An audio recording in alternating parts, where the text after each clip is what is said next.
time management is possibly the hardest thing I gotta deal with right now.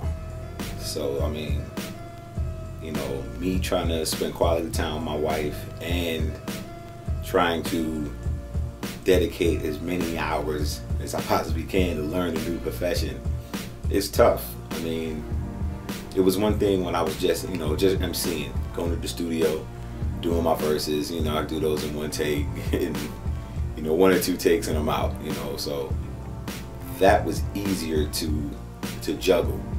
But, you know, putting as much time and effort and extreme dedication to learning how to produce and engineer, you know what I'm saying, and like, you know, learn how to mix, like that stuff takes time, and that takes a lot of time away from, you know, me spending time with my wife.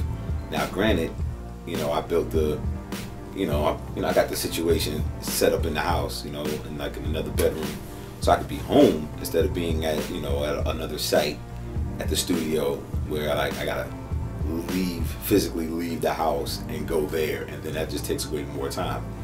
But even that, I'm like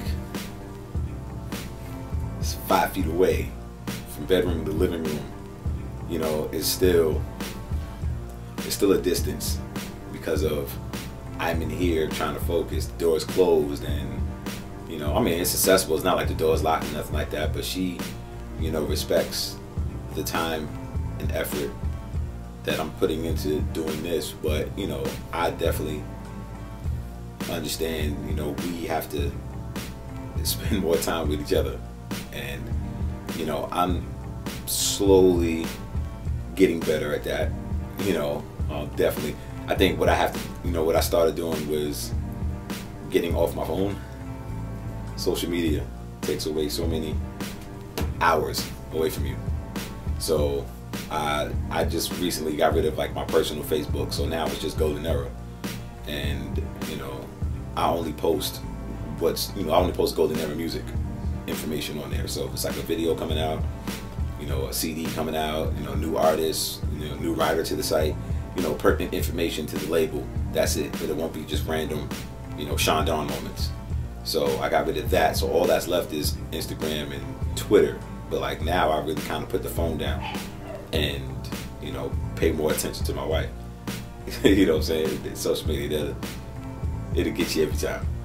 But you take away so much time. So me staying off of that while I'm spending time with her makes the time expand. So then when I'm in here, you know, I kind of try to do a schedule. I'll probably be in here for like maybe 4-5 hours, you know, especially like when she goes to work. I could definitely, you know, come in here and get busy. But then, like, you know, the evening time when she's home, you know, I cook, and, you know, but the thing is, like, my mind never turns off. I'm always hearing music in my head, and it's like, oh, if I flip it this way, this would be so crazy. So there's sometimes I'm trying to turn off my mind and physically and mentally be there spending time with my wife. So, you know, but again, you know, I'm human and I'm not perfect, but I am getting better. So I learned to wean myself off the Facebook. Twitter is next, you know, so, you know, I don't need to be on there as much. Plus, I'm old school. I'm from a time where internet did not exist. You know, I didn't really get on the internet until, like, for real, 99. Like, but then I wasn't even on there like that. I probably started getting on the net full time was like 2004.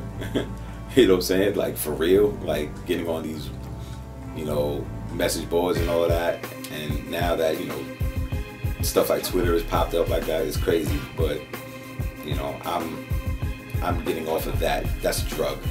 It's a terrible drug. It's a hell of a drug. You know what I'm saying? So I'm gonna say no to drugs very soon, and just bring back more balance to my personal life and my professional life. So when it comes to my, you know, my personal life, I'm gonna get to the no phone zone 100%, and then, you know, I'm gonna just strictly put business hours. You know what I'm saying? then but that's what emails are for, and I can always check those in the morning. But as far as, you know, making beats, I do have to carve out some time for that, because I really can't be on social media and try to make beats at the same time. The only time that'll happen is when I'm just listening to the record, and then I can be on social media. But other than that, when it's time to focus, I have to focus, because for me to be the best producer I can be, I gotta focus. But time management, I know a lot of other producers can tell this story too. You know, I know they all go through it, you know, because it does take a lot from you, you know, like I said, I mean, I barely get out to see my barber, you know, like stuff that I need, little stuff. I would probably be in the same clothes for 14 hours, just in here making beats, in here listening to samples, and then I'll go back and listen to old classics. I'll throw in, you know, Hard to Earn, and see what Primo did. You know, I'll go listen to The Main Ingredient and like imagine like the technique that Pete Rock put in to all of those joints, man. You know what I'm saying? So you know, you definitely got to take pages from who came before you, you know what I'm saying, to carry on tradition. You know, I'm writing my own book, but yet I'm still carrying on tradition from producers that laid down the foundation, and that they're still here. You know, I'm very honored to have, you know, Pete Rock on speed dial, and I can hit him up, you know, and he actually, you know, answers back.